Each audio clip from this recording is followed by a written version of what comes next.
solo quería mostrar, a propósito, que era un punto que quería hacer, que era básicamente que la acumulación de capital a largo plazo no produce crecimiento. Es decir, que la mera acumulación de capital, al tener rendimientos marginales decrecientes, va agotando la posibilidad de que los países crezcan en sus niveles de PBI per cápita. La segunda es una hipótesis que surge de aplicar el mismo modelo de Solow a distintos países. Es decir, cuando uno lo extrapola, esto de sus predicciones, hacia el terreno de la comparación entre países, ¿sí? Entonces, vamos una por una, y recordando lo que era la ley de movimiento de capital, básicamente lo que tenemos es que K punto, ¿sí?, es cuánto se mueve el capital per cápita, vendría a ser, si quieren en tiempo discreto, K en T más 1 menos K en T. Cómo es que va variando el stock de capital de un periodo hacia el otro. Como recuerdan, cuando las variables son minúsculas es porque están expresadas en términos per cápita, mayúscula vamos a usar para denotar variables en niveles agregados, ¿sí? Entonces, lo que me dice la ley de movimiento de capital es que el ahorro agregado, que surge de la tasa de ahorro multiplicada por la función de producción per cápita, menos, ¿sí? Esto es la parte, fíjense que esto es el ahorro agregado de la economía. Si la economía es cerrada sin sector público, este es el ahorro de la economía. Por lo tanto, en equilibrio en un periodo es igual a la inversión, ¿sí? Todo per cápita. Entonces, esa va a ser la inversión que se va generando, por lo tanto, la acumulación del stock de capital. Eso suma positivo, en este K punto, pero es negativo en dos variables o en dos parámetros: el crecimiento de la población y la tasa de depreciación. Entonces, el stock de capital crece por la inversión que uno realiza en cada periodo, pero al mismo tiempo cae por el stock, el stock de capital multiplicado por el crecimiento de la población y la tasa de depreciación promedio de esa economía. Entonces, para trabajar de una forma un poquito más conveniente, lo que hacemos es dividir a todo esto por K.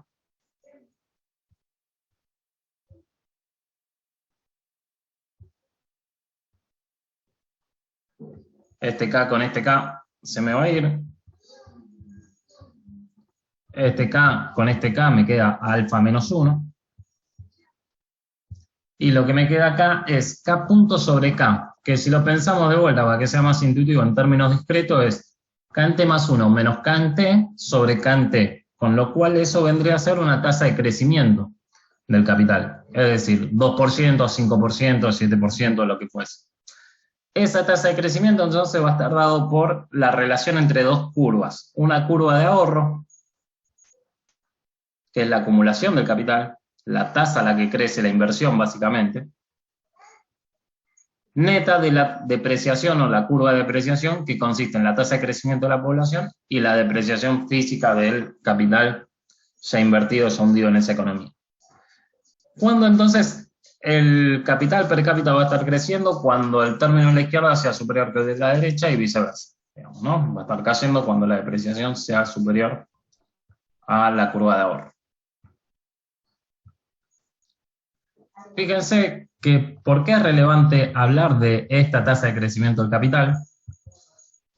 Básicamente porque me va a estar determinando la tasa de crecimiento de distintos agregados. Noten lo siguiente: si el PBI de esta economía, recuerden la función de producción, era A por K a la alfa, por L a la alfa menos 1. ¿Sí? Si yo tomo entonces, divido por L, lo que me queda, esta es la función de producción per cápita, y me queda dependiente del stock de capital, con lo cual la tasa de crecimiento de capital a largo plazo determina la tasa de crecimiento del PBI. De ahí la relevancia de estudiar el crecimiento del capital per cápita. Si toma unos logaritmos y deriva respecto al tiempo, tomo logaritmo de A, derivo respecto a T, tomo logaritmo de K, baja el alfa para acá, y me queda la tasa de crecimiento del capital. La tasa de crecimiento del PBI, lógicamente, viene dada por el crecimiento de la productividad total de los factores, que vendría a ser ese coeficiente A, sumada a la tasa de crecimiento del capital premultiplicada, lógicamente, por el peso que tenga el capital en la función de producción. Es decir, si la acumulación de capital otorga muy poco al PBI agregado, por lo tanto, no me va a estar haciendo mucho efecto el crecimiento del capital. Lo que sí podemos deducir es lo siguiente. Fíjate que cuando hay ausencia de progreso técnico, la tasa de crecimiento de la productividad total de los factores es igual a 0,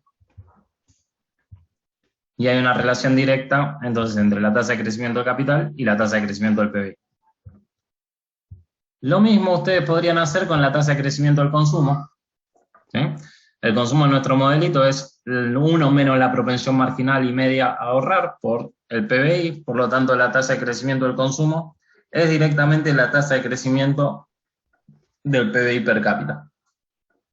Con lo cual, niveles más altos de bienestar medidos por el consumo que pueden alcanzar los distintos agentes están determinados por el crecimiento del PBI per cápita, y ese nivel de PBI per cápita está directamente relacionado con el crecimiento del stock de capital per cápita. Con lo cual, la primera predicción es la siguiente, básicamente. En el largo plazo, si yo empiezo a acumular, ¿sí?, capital, ¿qué es lo que sucedía en el modelo de Solow con los rendimientos marginales decrecientes? ¿O cuál era el efecto de esos rendimientos marginales decrecientes? Convergían Al estado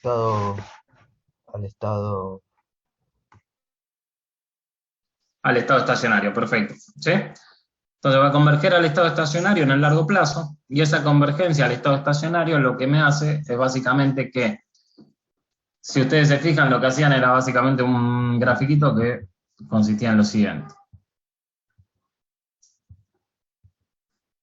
Tiene el ingreso acá y el capital acá. Ustedes decían, esta es la curva de S por A por K a la alfa, es decir, este es el ahorro de la economía, y esta vendría a ser N más delta.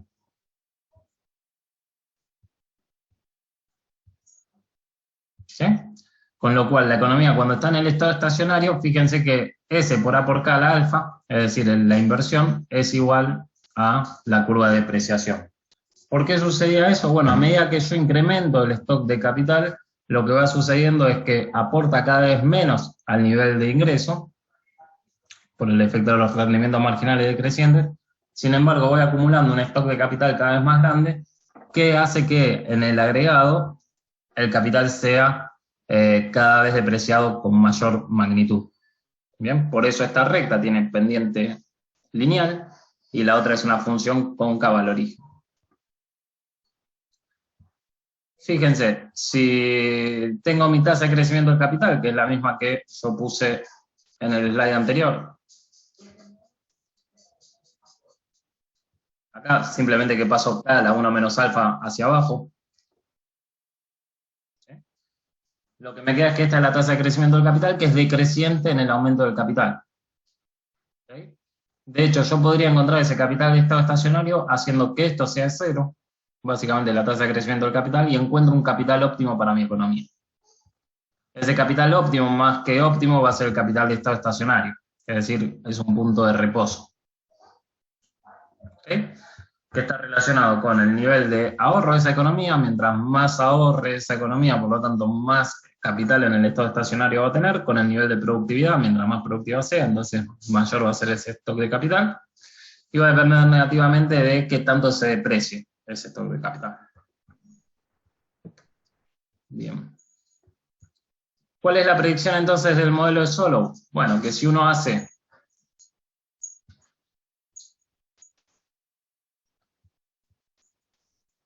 lo siguiente.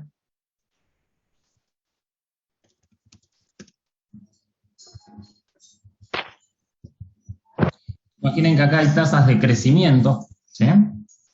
Entonces acá lo que voy a tener es el stock de capital acá abajo, y esta le voy a llamar curva de depreciación, y esta curva de depreciación es N más delta.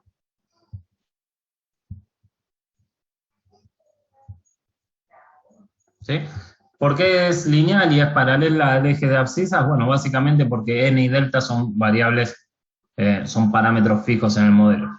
Sin embargo, la curva de ahorro va a tener pendiente negativa, por lo que charlábamos recién. Básicamente, a mayor capital, los rendimientos marginales decrecientes hacen que la tasa de crecimiento del capital sea cada vez inferior.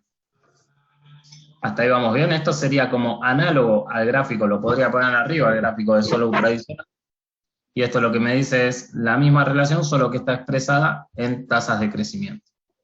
Con lo cual, las economías cuando están acá, están en un proceso que todavía no convergieron hacia el estado estacionario. Y yo puedo ver que la distancia entre la curva de ahorro y la curva de depreciación es básicamente la acumulación de capital. ¿Qué quiere decir esto? Que si esto es 8%, y esto es 5%, la tasa de crecimiento acá va a ser del 3% como diferencia de ambos. ¿Sí?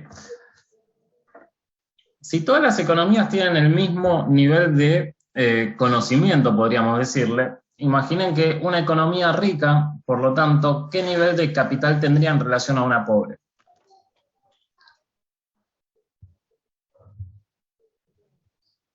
Tiene que tener más Supongamos cantidad que, de capital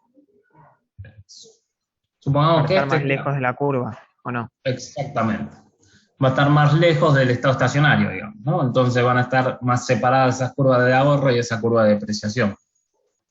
Con lo cual, los países, fíjense que serían, vamos a llamarle el capital del país rico, perdón, del país pobre, que tiene poquito capital per cápita, y vamos a llamar al otro el capital del país que es más rico relativamente.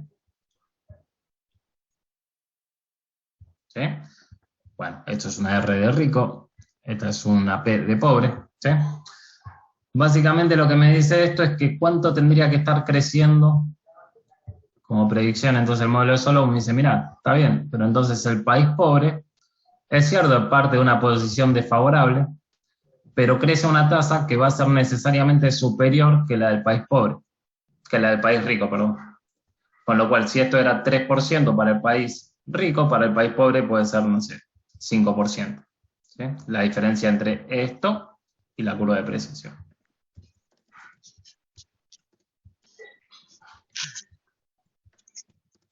La gracia de esto, ¿qué vendría a ser cuando uno lo lleva a la práctica? ¿Qué esperaríamos o cómo se podría contrastar esto en la práctica? Deberíamos estar viendo que los países más pobres van alcanzando en sus niveles de PIB per cápita a los países ricos.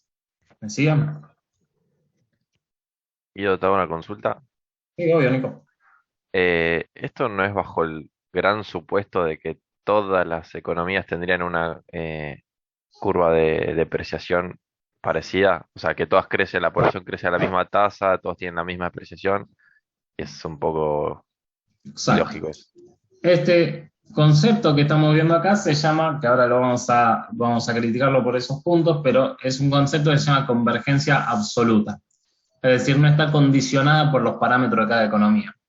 La idea de convergencia absoluta es básicamente, bueno, si todos los países tienen, si la tecnología es un bien público, podríamos decirlo, ¿sí? Que es no rival y no excluyente, todos tendrían el mismo A en su economía, y si las economías ahorran todo una proporción más o menos parecida, las curvas de ahorro de todas las economías son más o menos iguales.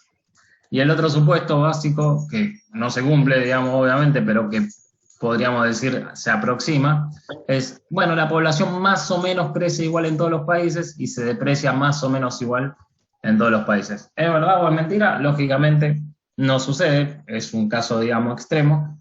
Lo podríamos decir, a ver, en algunos casos se compensan, es decir, los países pobres por lo general tienen una tasa de crecimiento superior a la de los países ricos, pero también al mismo tiempo los países pobres por lo general invierten en tecnología que se deprecia más lento a lo largo del tiempo. Argentina, por ejemplo, tiene un stock de capital que es en buena parte compuesto por lo que son inmuebles, y esos inmuebles tienen una depreciación más baja que la tecnología que se desarrolla, por ejemplo, en las últimas décadas y que se deprecia a una tasa mucho más rápida. Entonces, haciendo todos esos supuestos heroicos, sí, sería convergencia absoluta y que por lo tanto los dos países tienen el mismo nivel de estado estacionario. ¿Bien?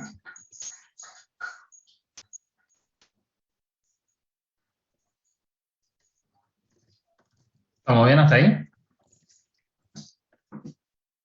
Sí, sí. Bien.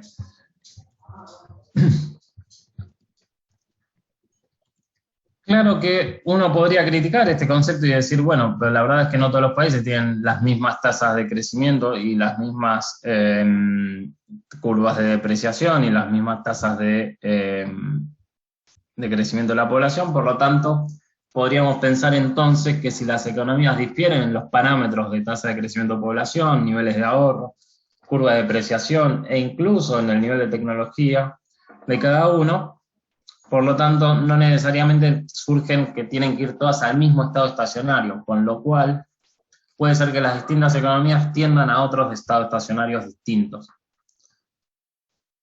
A ver, esa idea de condicionar básicamente los resultados al valor de los parámetros se conoce como convergencia condicionada. Entonces tenemos dos conceptos: convergencia absoluta, cuando estamos pensando que los parámetros de todas las economías son iguales; convergencia condicionada, cuando yo lo quiero ajustar a los distintos países. Déjenme, a los distintos parámetros de distintos países. Déjenme ver si tengo algo de evidencia acá.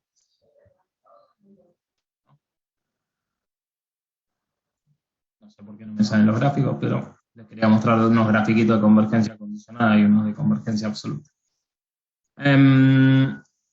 Bien, pasemos entonces, si se entiende la hipótesis de convergencia absoluta y convergencia condicionada, ¿cómo lo medirían en la práctica, básicamente?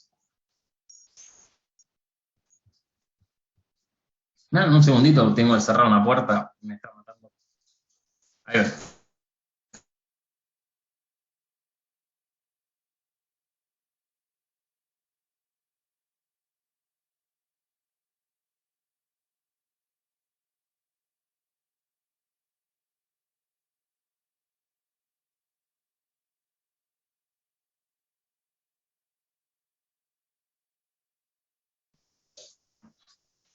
Perdón, ahora sí. Bueno, les decía, si ustedes quieren ir a medir esto en la realidad, ¿cómo lo podrían hacer? ¿Se les ocurre una forma de chequear la hipótesis de convergencia entre países? Una fácil es, bueno, a ver, intuitiva, ¿no? Agarrar y decir, mira, la verdad que los países yo veo que difieren en sus niveles de PBI per cápita, veo que la brecha de ingresos es cada vez más grande y por lo tanto, digamos, concluyo que no hay convergencia, ¿sí? Ahora, si lo quieren llevar a una regresión lineal tradicional, lo que pueden hacer es decir, bueno, vamos a tomar la tasa de crecimiento logarítmica, ¿sí? O sea, porcentaje, básicamente, entre un periodo t y un periodo t-1, y piensen acá que el t-1 es t menos algo, o sea, esto pongámosle que es 2020, 2020, y esto es 1960. Entonces tengo 60 años, ¿sí? Y me fijo lo que es la tasa de crecimiento promedio que hubo entre el año 2020 y 1960 para cada economía, para cada I sub I, siendo I cada país. ¿Ok? Y lo que me dice la hipótesis de convergencia es que eso está relacionado como... Ahí voy, mi amor.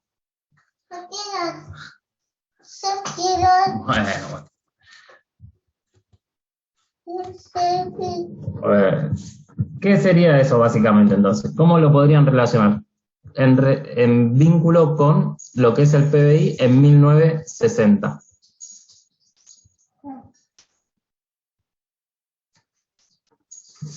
¿Qué debería dar eso como resultado? Que los países que partieron con un PBI más bajo en 1960, ¿cómo tendrían que crecer? Más rápido, Más rápido, ¿sí? Por lo tanto, mientras más bajo sea este logaritmo del producto en 1960, mayor tendría que ser esa tasa de crecimiento, siendo ese beta positivo, básicamente, ¿sí? Si uno agarra esta ecuación y suma el logaritmo de I en t-1 a ambos lados, lo que me queda es, lo hago que se me cancele del lado izquierdo, del lado derecho me va a quedar 1 menos beta por el logaritmo de esto, por el logaritmo en el periodo 1960, y por lo tanto tengo una relación econométrica bien clarita entre el producto en un periodo y el producto en el periodo de inicio, básicamente. ¿Sí? Que lo que me va a estar indicando básicamente es el parámetro 1 menos beta, la velocidad a la cual convergen los países. Esta la pueden tirar y ustedes la pueden correr econométricamente, e incluso es un lindo trabajo para una tesis, por ejemplo, para hacerlo post pandemia, qué pasó en el periodo, ¿no?, de post COVID. Entonces podrían agarrar qué sucedió entre ese periodo y la actualidad y ver básicamente si en esos periodos, si en ese periodo hubo crecimiento, achicamiento básicamente de los niveles de renta per cápita. ¿Ok? Guido, te hago una pregunta. Sí. ¿Qué significa ese parámetro? Dame un segundito, deja al nene y más fácil. No pasa nada.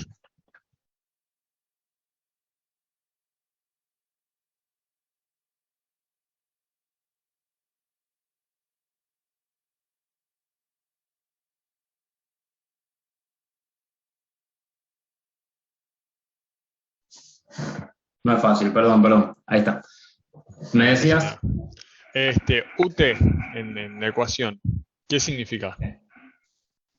¿O es Perdón, un parámetro que puede representar? ¿cuál parámetro? Mu-T. UT. Básicamente serían los desvíos en mi relación econométrica. O sea, yo lo que tendría que ver básicamente es una relación entre, si este es el PBI en 1960, como le decía, no sé, en los 60, este es en los 60, y esto es en 2020, en el 20, ¿sí? Yo voy a encontrar toda una nube de puntos. Voy a encontrar puntitos, puntitos, puntitos. ¿Y cómo esperan que sea esa relación? ¿Positiva o negativa?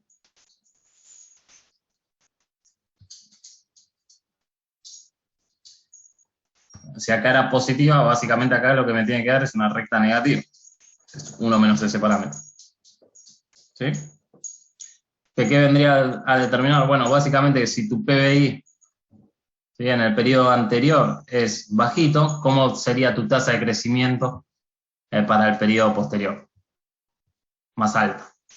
¿Sí? ¿Qué vendría a representar la distancia a la recta de los errores? ¿Sí? Básicamente cuánto se va dispersando cada punto en particular. Es el resultado típico de una regresión lineal. Perfecto, gracias. Guido, ¿te puedo hacer una consulta? Sí, obvio. Marcos soy, ¿cómo estás? Sí, ahí te veo, Marco. Escúchame, mira, justamente vos diste en la tecla, dejando de lado la fórmula o la econometría, Sí. o el logaritmo, como quieras llamarle. Justamente mi tema de tesis, que bueno, estoy tratando de hacerlo, pero todavía no di bien en la tecla, apuntaba justamente a las consecuencias, a ver si estoy bien encaminado o no, a las consecuencias en la humanidad, o sea, en los seres humanos, a nivel, ponele, psicológico, mental, es decir, cómo afectó todo eso a la gente y cómo esa incidencia en el valero de la gente, llámale así, influye en la economía post-pandemia. Okay. Digamos, ¿lo puedo hacer o es algo tirado de los pelos? No, lo que pasa es difícil demostrar, digamos, ¿no? De alguna forma que hay un vínculo entre prepandemia y pospandemia en comportamiento y en lo que vos decís que quedaron distintos del valero, ni mejores ni peores, ¿no? ¿Sí?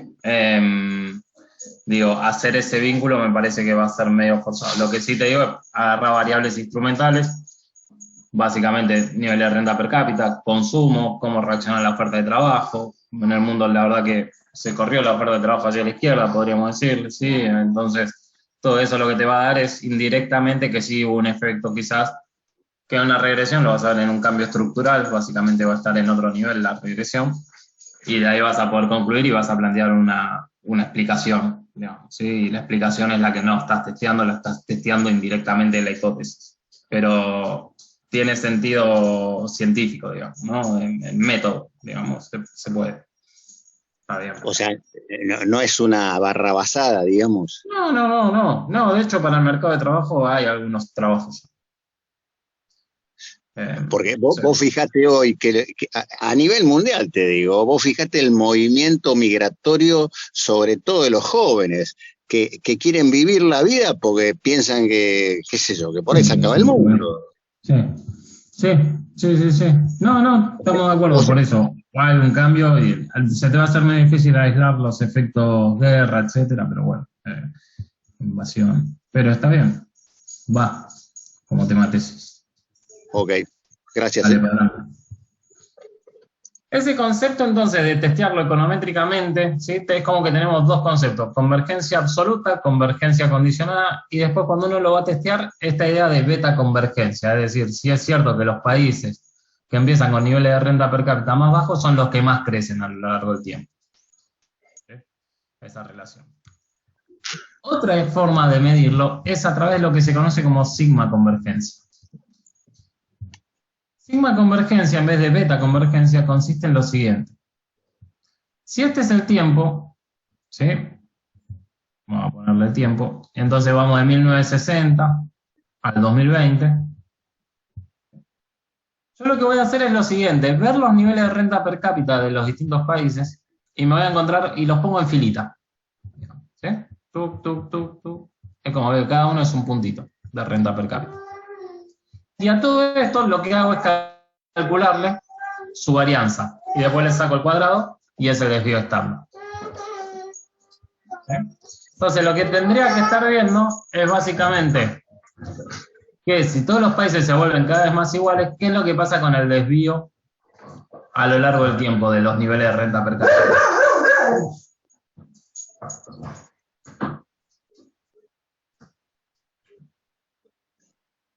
Si la hipótesis de la siguiente, dale, Shanaya. Se va achicando. Se va achicando. La distancia, entonces, la varianza de los niveles de ingreso per cápita entre países se debería ir achicando a lo largo del tiempo. Y yo tendría que ir viendo una línea en esta dirección.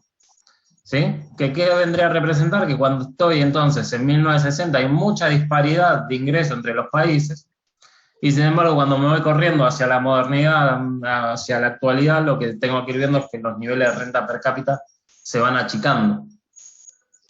¿Eh? Pensemos entonces ahora en la relación que existe entre una forma de testearlo y la otra. Básicamente, si los beta convergencia, lo único que me estaría diciendo en caso de que sea, digamos, que esté bien llevado el test y de los resultados que predice el modelo, lo único que me dice es que los países pobres crecen a una tasa superior que los países más ricos. Ahora la pregunta es, ¿eso es condición suficiente para que la beta convergencia entonces implique sigma convergencia? Es decir, que los países pobres crezcan a una tasa superior que los países ricos. ¿Sí? ¿Es condición suficiente para que se achiquen la diferencia en los niveles de renta per cápita? Ya está escrito acá, básicamente dice que no es condición suficiente, pero básicamente ¿por qué? Yo creo que los países ricos no permitirían que los países pobres tengan un PBI mayor que el de ellos.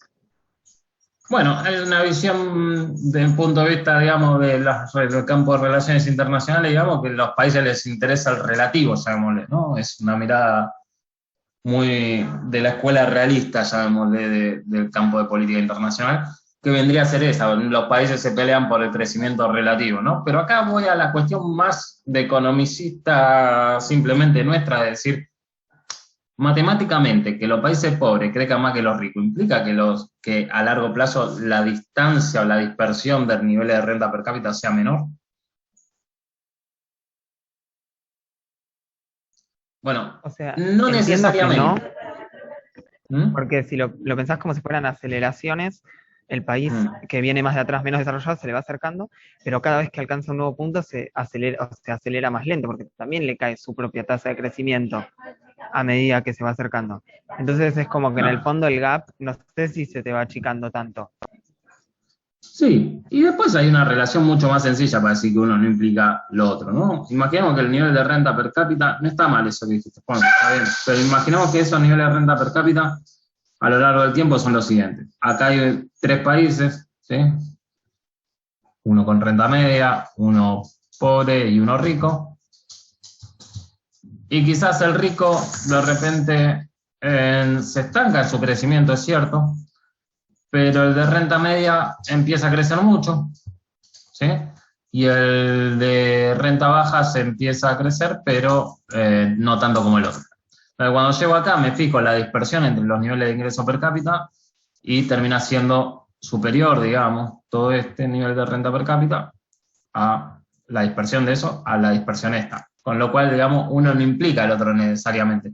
Pero sí, o sea, por más que no sea condición suficiente, es interesante notar que sí es condición necesaria. Es decir, si yo quiero ir achicando los niveles de divergencia entre los niveles de renta per cápita entre los países, necesariamente los pobres tienen que crecer más que los ricos, o si los dos caen, los pobres tienen que caer menos que los países ricos. ¿Ok? Entonces, hay una relación entre las dos formas de testearlo, simplemente que beta convergencia es condición necesaria para la sigma convergencia, no así condición suficiente. ¿Bien? ¿Qué es lo que sucede realmente? Entonces, eso, digamos, matemáticamente y las predicciones del modelo y cómo se podría testear. ¿Qué es lo que debería entonces dar en la realidad y cómo se fue testeando esto? Bueno, principalmente hubo muchos trabajos que vinculan lo que es Estados Unidos con un país de renta baja que vendría a ser India. ¿Okay? Entonces, tenemos país rico, Estados Unidos, país pobre, la India. La relación que calcula en un trabajo Robert Lucas es la siguiente, dice, si la diferencia entre los ingresos per cápita es 15:1, en ese momento, en los 90, el ratio era 15:1, la pregunta que se hace Lucas es la siguiente, ¿cuál sería el stock de capital? Digamos, ¿qué tan atrás tendría que estar la India para tener esa distancia tan grande entre niveles de renta per cápita? Asumiendo los parámetros de cada uno de los países, la tasa de crecimiento de cada país, la tasa de depreciación de cada país. A ver, un resultado interesante, digamos, que surge de ese trabajo de Lucas es que básicamente deberían dar 900 máquinas per cápita adicionales cada trabajador de Estados Unidos que el trabajador de la India, lo cual, digamos, suena medio raro, ¿no? Porque, digo, medir ese capital, ahí ya se presenta una dificultad, que es básicamente cómo medir el capital en términos de, ¿son más máquinas o es básicamente una máquina quizás más chiquita, pero con más tecnología, ¿no? Con lo cual, eso traducido en rendimiento, tendría que haberse representado básicamente en que Estados Unidos acumuló tanto capital que en algún punto la tasa de rendimiento en Estados Unidos tuvo que haber sido el 100%, cuestión de que haya acumulado y que todas las cuentas corrientes del mundo, básicamente todo el ahorro, las cuentas corrientes positivas, hubiesen ido hacia Estados Unidos a financiar ese crecimiento del stock de capital. Nunca, por lo menos, hubo registro de tasas de interés del 100% o de retorno del 100% para el capital, con lo cual ya parece medio raro.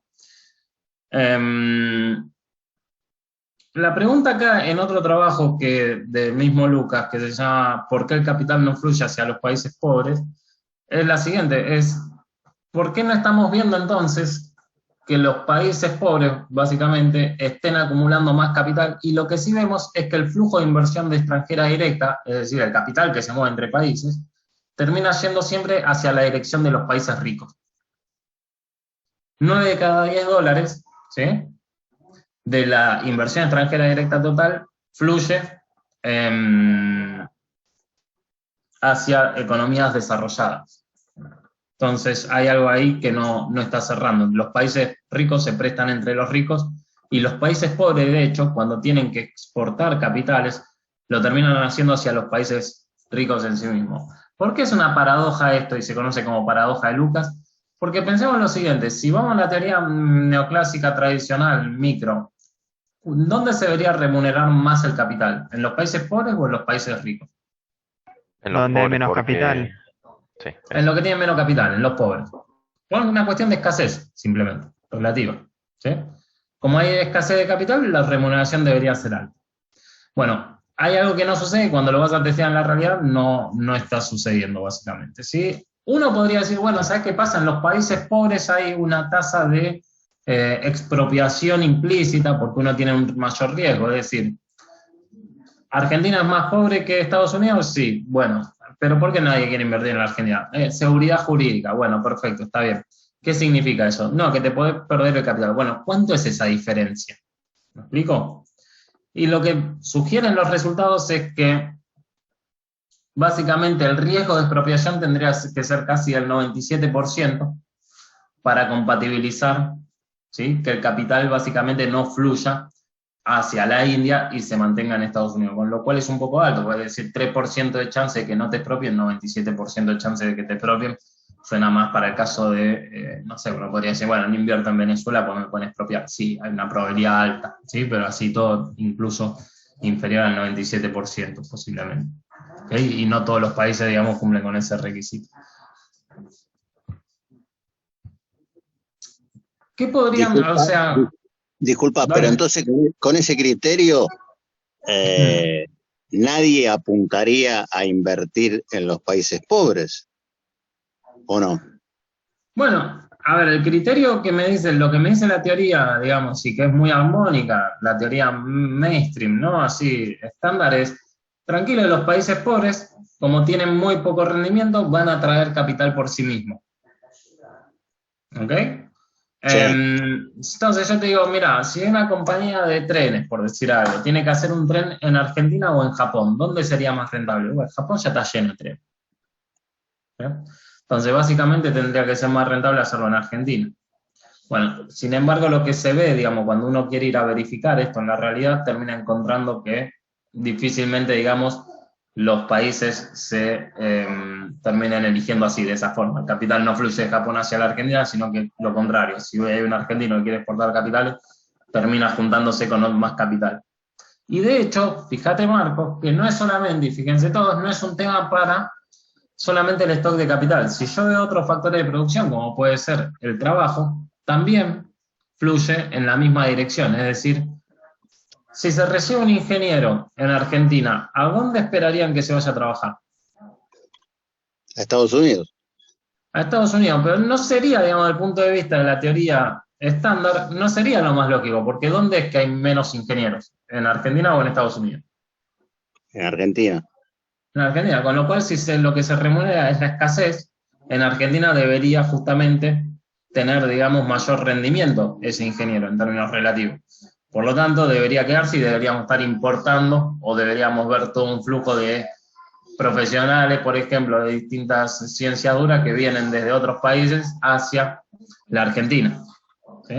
Y eso no se verifica. Una de las hipótesis de por qué, digamos, el capital se elige a sí mismo y básicamente los trabajadores también se eligen a sí mismos, es lo que se llama la teoría del Loring. Que en lo que consiste esta hipótesis, más que teoría, es lo siguiente.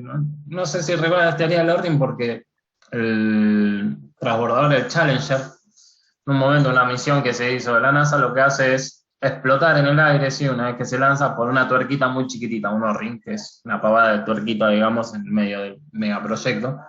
Y lo que dice es básicamente que existe algo que se llama emparejamiento. ¿Vos te querés juntar con quién? Si sos una persona, digamos, con una determinada formación, querés juntarte con gente que tenga una formación parecida a la tuya. ¿Por qué? Porque eso termina haciendo que tiene cierta sinergia y lo termina potenciando. ¿Sí? Pasa, digamos, en la vida misma. Si ustedes ven, los grupos de amigos se terminan pareciendo entre ellos y se eligen, digamos, entre ellos, en cambio, no sé, y así sucesivamente, ¿no? Digo, no tiende uno a buscar lo que es distinto y donde más se lo valora, sino de juntarte, digamos, en otro lugar donde puedas justamente entre grupos sacarle mayor provecho, digamos, a cada uno de las unidades, estamos hablando de trabajadores, o sea, de unidad de capital, lo mismo. No sé si me explico. La teoría de Loring lo que te dice es, mira, si juntas un ingeniero malo con un montón de ingenieros buenos, bueno, ese ingeniero malo que puso mal el Loring te puede hacer destrozar todo el proyecto por poner mal una tuerquita, básicamente. ¿Sí? Entonces, por lo general, los buenos se juntan con los buenos, los malos se juntan con los malos. Pero eso no sería discriminar. Pero, digamos, es lo que estamos tratando de no es por qué no sucede esta hipótesis de convergencia entre países y terminamos viendo de que básicamente la distribución del ingreso mundial es cada vez más inequitativa. Entonces, estamos tratando de dar algunas hipótesis de por qué sucede eso. No digo que esté bien o que esté mal, no es desde el punto de vista normativo, sino positivo. ¿Okay? Después sí, yo te digo, sí, la verdad que está mal. No sé si está bien o mal, digamos, en el sentido de no sé quién para decirlo, pero estaría bueno que no suceda, básicamente. No, yo más que nada apunto a la relación humana, es decir, que la gente, como vos decís, busca sus pares o según Loring, el famoso emparejamiento. Es decir, como vos decís, la gente con plata se junta con la gente con plata, los pobres se juntan con los pobres, ¿entendés? O sea, y lo mismo pasa por ahí a nivel relación social, laboral también, ¿no? O sea, como vos decís, bien decís, vos vas a buscar talentos acordes a los tuyos o profesionales acordes a los tuyos. Y bueno, y trasladándolo a los países puede suceder lo mismo. Sí, pero digo, es algo natural, digamos que no, insisto, estamos en un punto de economía más positiva, no tanto en lo que debería pasar. Se puede después hacer política para que no suceda, digamos, y que exista algo, ir en contra de eso. Digamos, ese sería el punto, ¿no? Pero por eso es lo que se observa, y esto es una hipótesis de lo que podría estar pasando por detrás. Sucede en todos los casos, digamos. Los lindos se juntan con los lindos, los feos con los feos, no sé, los ricos con los ricos, los pobres con los pobres, los que tienen más stock de dinero con los que tienen más stock de dinero, y así sucesivamente. Con lo cual, digamos, eso me hace romper un poco con la idea de que simplemente la escasez me remunera más algo y por lo tanto, digamos, eso fluye hacia esos lugares. Eso es lo que tratan de mostrar estos autores y dicen, no, la verdad que no sucede. Ahí había unos gráficos, ¿sí? Pero como regla mundial, los países ricos o los países desarrollados no necesitan de los países pobres y o subdesarrollados. Hay toda una teoría que no la estamos tratando acá, pero una teoría que se llama teoría de la dependencia, ¿sí? Más neomarxista, podríamos decirle, o entre estructuralista y neomarxista, que hace énfasis en eso, en cómo los países ricos explotan, digamos, se quedan con la renta excedente de los países pobres. Hay un autor, Cardoso, Faleto, hay toda una literatura al respecto. Yo no soy tan conspiracionista quizás como conspiranoico para pensarlo así, de que se juntan los países ricos para explotar a los países pobres, pero sí definitivamente que por ahí hay procesos que son más complejos e indirectamente te llevan a profundizar las desigualdades. Básicamente, por ejemplo, un caso. China crece, está perfecto, se acerca a Estados Unidos en el relativo, bárbaro, pero lo que termina haciendo, o lo termina haciendo a costa de qué, de primarizar o reprimarizar algunas economías productoras de commodity, con lo cual uno podría pensar ahí, bueno, sí, aprovechándose entonces la renta de los países pobres, digamos, ¿no? Ese sería uno de los casos donde digo, la complejidad no es que los chinos se pusieron de acuerdo para decir vamos a empobrecer Latinoamérica, pero bueno, tiene un efecto de primarización que podríamos, digamos, alguna tesis yo leí que realmente iba en esa dirección, algún trabajo publicado. Si uno hubiera hecho lo que es la hipótesis de convergencia, de sigma convergencia para los países, para 102 países, ¿sí? Básicamente lo que yo tengo es que va creciendo el desvío estándar a lo largo del tiempo, con lo cual sigma convergencia no se cumple. Si lo mido para países solamente de renta media, lo mismo, no tengo una convergencia en los niveles de renta per cápita, por el contrario tengo un aumento de la desigualdad. Y acá sí aparece algo que es interesante, que es, si yo lo mido solamente para los países desarrollados, es decir, para los 22 países de la OECD, ¿sí? Son economías avanzadas, ahí sí yo encuentro que los países van reduciendo sus niveles de renta per cápita. Con lo cual hay como una idea, ¿sí?, de que los países, en vez de ir, digamos, convergiendo en sus niveles de renta per cápita, lo que parece existir son clubes de convergencia. básicamente unos países van a un determinado nivel de renta per cápita y otros países se seleccionan y van a otro nivel de renta per cápita, uno superior y el otro inferior. Es decir, que se van como eligiendo a ellos mismos en distintos clubes, lo cual podría, digamos, ¿sí?, estar relacionado. No podría pensar eso como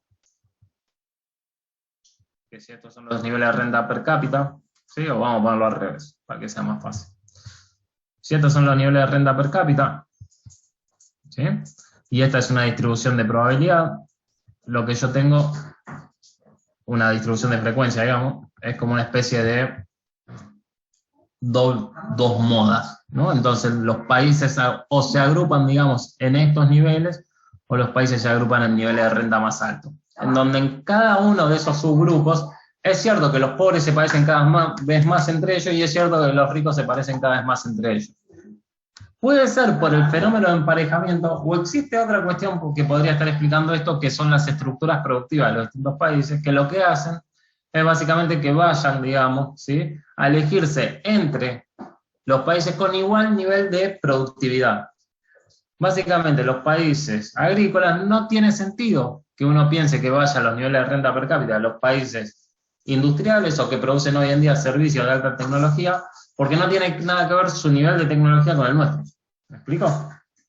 Entonces, por más que existan progresos técnicos en algunos países, a mí no me interesa que Elon Musk pueda viajar a Marte, digamos, ¿sí? Lo que me vendría bien a mí es que poder hacer una semilla, digamos, en que sea mucho más fértil. ¿Ok? No sé, para poner un ejemplo tonto, digamos, ¿sí? No.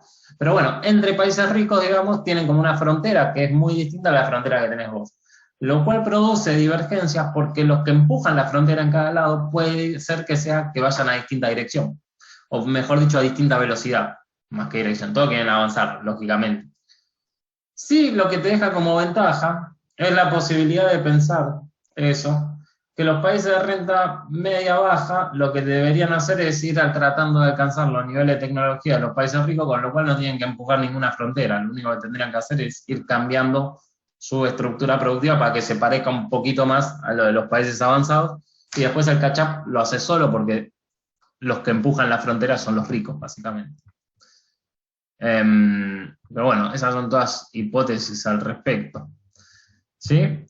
El que empieza, entonces, uno cuando ve todos estos test de si existe o no convergencia, lo que uno termina sacando como conclusión básicamente es que no existe básicamente ese fenómeno de que los países convergen en su nivel de renta per cápita entre ellos.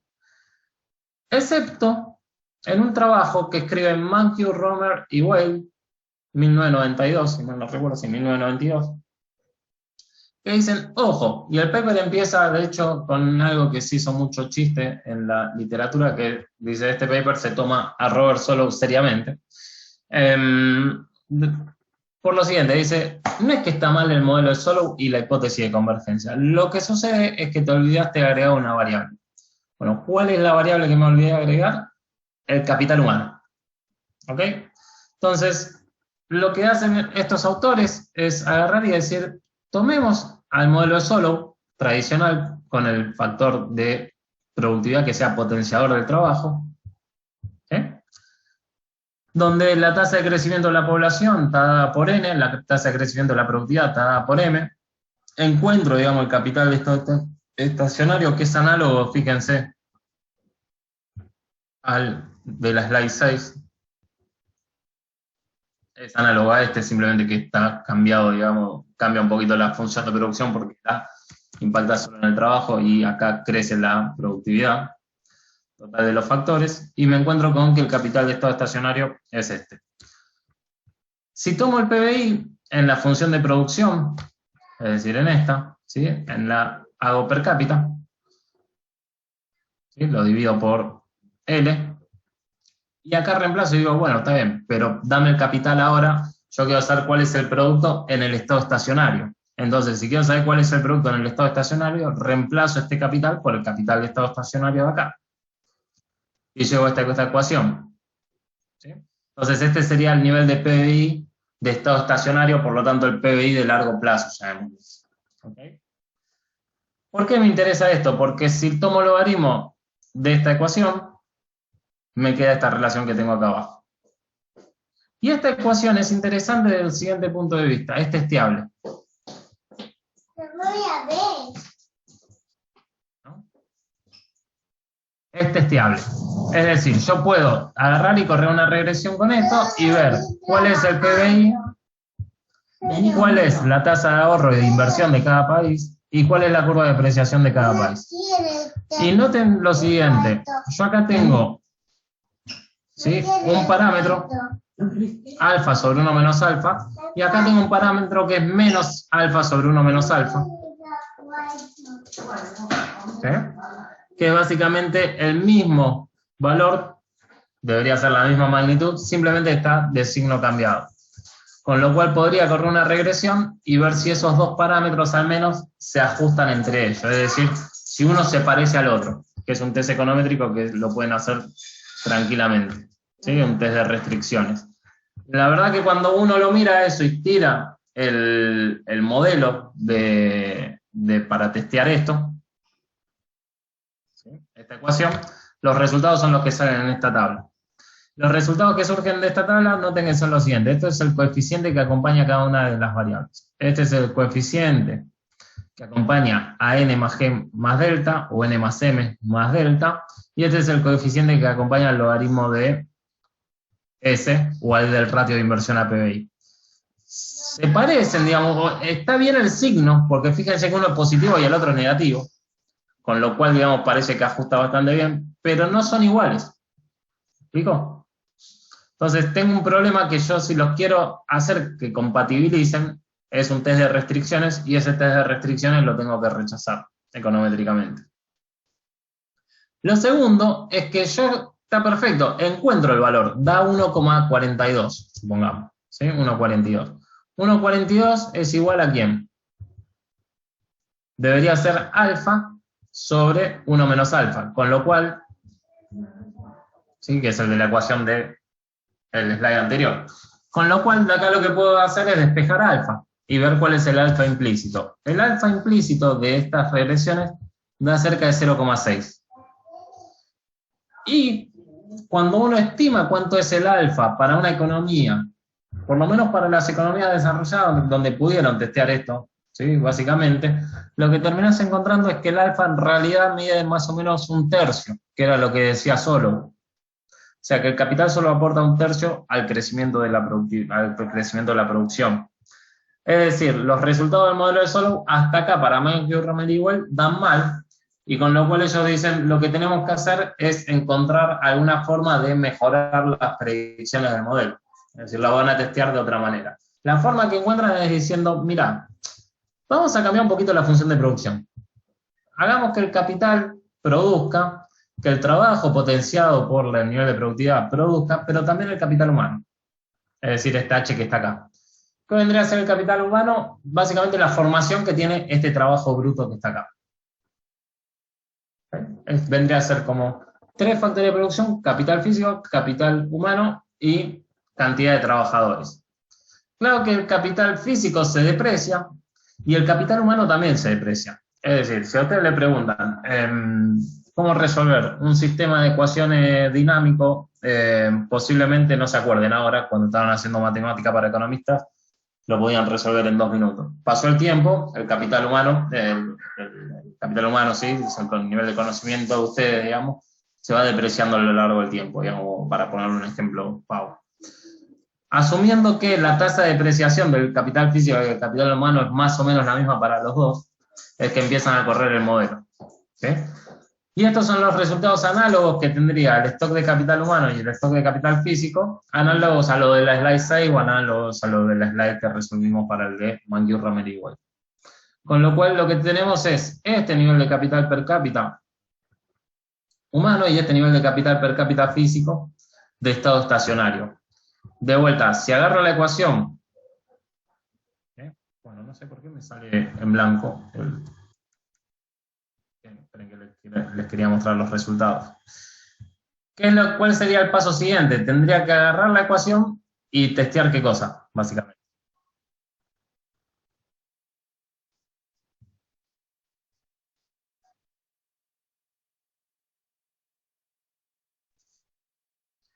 Agarro la función de producción, tomo el logaritmo, ¿sí? O la tomo per cápita, después tomo el logaritmo y lo que me termino encontrando es la relación entre los distintos niveles de las variables per cápita, es decir,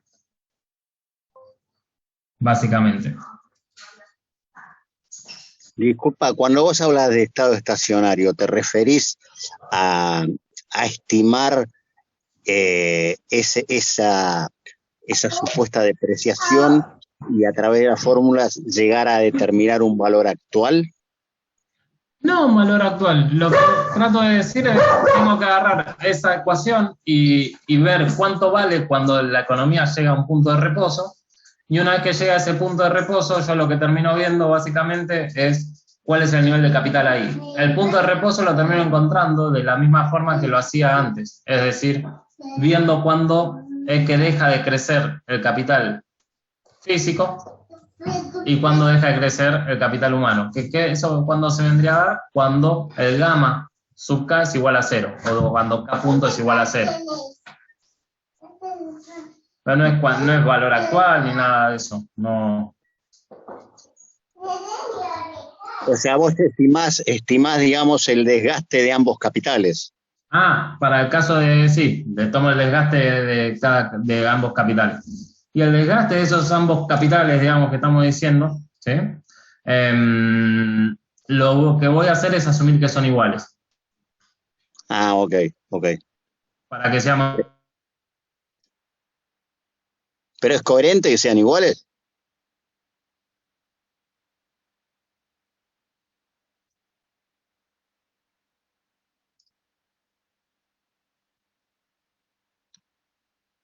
Hola. Me parece que se le cayó a Guido. Hola. Marco se cortó a Guido, Marco, parece, ¿eh? eso, me parece que el problema está en Guido. Bueno. Bueno, No es que contestame no la te voz. quiso contestar. No es que no te quiso contestar. Contestame la voz. No. Lo dejo en manos de quien sabe. Era una jodita para Videomods. Por supuesto.